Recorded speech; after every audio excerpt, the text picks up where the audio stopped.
네, 증인. 스타벅스가 1급 발암물질 포름알데히드가 다량 포함된 캐리백을 107만 개나 소비자에게 배포했습니다. 그 결과 화면 좀 봐주시고요. 보시는 바처럼 여러 피해가 발생했습니다. 맞죠? 네, 접수된 건이 있습니다. 네, 그 캐리백이 이거죠? 네, 맞습니다. 그런데 스타벅스와 증인은 거짓과 은폐로 소비자 피해를 더 키웠습니다. 캐리백에서 처음 포름알데히드 악취가 난다는 소비자 민원을 접수한 날짜 언제입니까? 며칠이에요? 전 정확하게 모르겠습니다. 네, 2022년 5월 17일입니다. 캐리백 판매 행사 첫날이에요. 지급한 첫날. 첫날 악취가 난다라고 네. 소비자 민원 접수됐습니다. 그럼 이 이후에 스타벅스가 회수 조치를 내린 날짜는 언제입니까? 7월 달이었습니다. 네, 제가 말씀드릴게요. 7월 22일이에요. 최초 제보 이후 2달이 넘어서야 첫 조치를 내렸습니다. 그동안 여러 번 조치를 할 수 있었는데 왜 조치를 안 하셨을까요? 다음 슬라이드 보시고요. 5월 20일 날 하청업체에서 포름알데히드가 검출됐다는 보고서를 보냈습니다. 이거 제대로 확인하셨습니까? 성적서 자체는 제대로 확인을 못했습니다.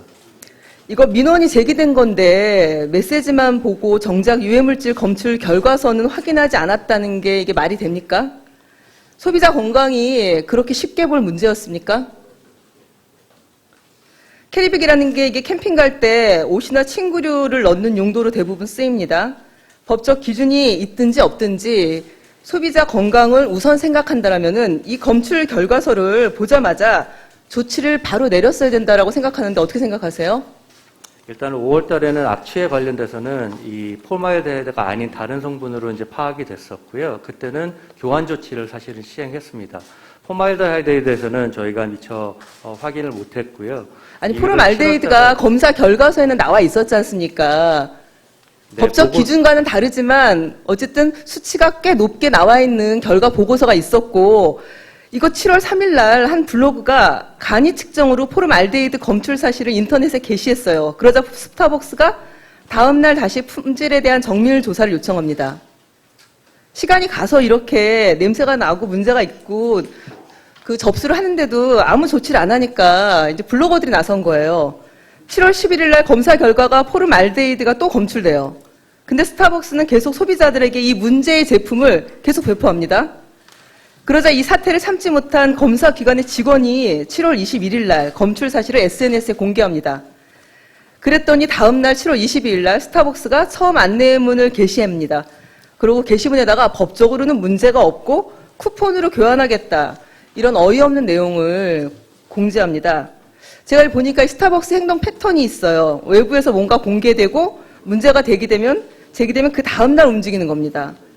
그리고 그 안내문조차 너무 뻔뻔스러운 내용을 담고 있습니다. 증인, 이 사건 언제 보고받으셨어요? 저는 7월 중순쯤에 보고받았습니다. 7월 중순이라면 날짜가 7월 20일이 넘어가나요? 넘어가지는 않을 것 같습니다. 며칠인가요? 정확하게 기억이 안 납니다. 왜 그렇게 대답하시는지 제가 짐작하는데요. 이게 스타벅스가 증인이 7월 21일 전까지는 몰랐다라고 그렇게 입장을 처음에 보이셨어요. 그런데 본 의원실이 확인한 그룹 감사 결과를 봤더니 증인이 보고받은 날이 13일이라고 확인을 해주더라고요.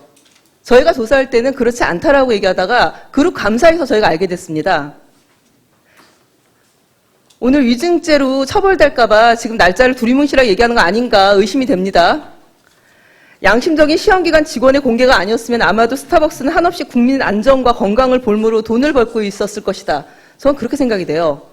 증인은 공인기관의 결과를 확인하고도 국민들을 계속 위험에 노출시켰습니다. 어떻게 이런 일이 있을 수 있죠? 사람이 죽거나 중환자실 입원해야지 그래야지 조치를 취합니까? 포름알데히드가 몸에 해로운 거 다 알고 있는 사실이 아닙니까? 이런 사실이 언론을 통해 알려지자 국가기술표준원이 나섭니다. 자료 제출 요구를 합니다. 그리고 조사에 나섰는데 그제서야 스타벅스가 사과문을 게시합니다. 사과문 좀 띄워주시고요. 그런데 사과문에는 이미 피해 사례가 접수된 예전에 준비했던 한 2분 추가하시죠.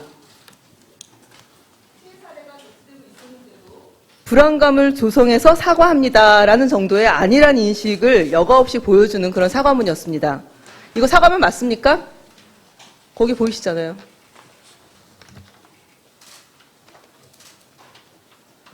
제가 더 기가 막힌 건 스타벅스가 국가기술표준원의 자료를 제출하면서 현재까지 소비자 위해가 보고된 사례가 확인되지 않았다. 이렇게 보고를 합니다. 그런데 이미 건강 피해가 발생해서 아까 사진 보여드렸듯이 뭐 피부 발진이라든지 구토라든지 이런 게 접수가 되지 않았습니까? 그것도 많이 접수가 됐어요. 이거 사실을 은폐해서 허위 문서를 제출해서 이것에 대한 조사를 피해간 거 아닙니까? 왜 이렇게 허위 문서를 작성해서 국가기술표준원에 보내셨죠?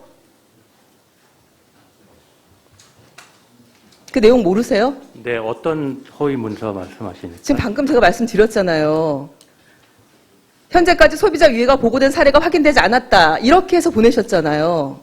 네, 그때까지만 해도 사실 피해 사실이 접수된 거는 공식적으로 없었습니다. 무슨 말씀이세요? 계속해서 올라왔지 않습니까? 사진도 올라왔고. 제가 아까 맨 처음에 보여줬던 게 5월 달에 올라온 사진이에요. 이게 건강상 피해에 대한 책임 있는 조치는커녕 지금 말씀하시는 대로 그렇게 발진이라든지 구토라든지 그것도 어린아이들이 그런 증상이 있었는데 이걸 책임 있게 조치 안 하는 거 보니까 저는 5월부터 이 배포된 제품에 대해서 이제서 보험 처리하겠다라고 형식적인 입장을 밝히고 있는데 왜 그러셨는지 정말 큰 문제라는 생각이 듭니다. 증인은 피해 보상에 최선을 다하셔야 된다고 생각하는데 어떻게 생각하십니까? 네, 최선을 다할 예정입니다. 또 소비자에게 진정 어린 사과의 자세로 앞으로 이 문제 해결에 최선을 다하겠다라고 말씀하실 겁니까? 네, 맞습니다. 저는 이 문제에 대해서 신세계 그룹 차원의 감사 결과를 확인하고 또 그룹의 입장에 대한 확인이 필요하다고 생각을 합니다. 따라서 그룹 총괄인 정현진 부회장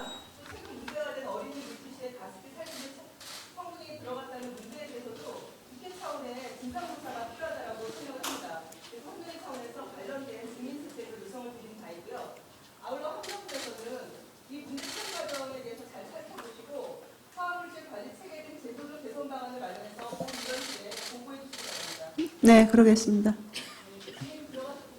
네. 예, 이수진 의원님 수고하셨습니다.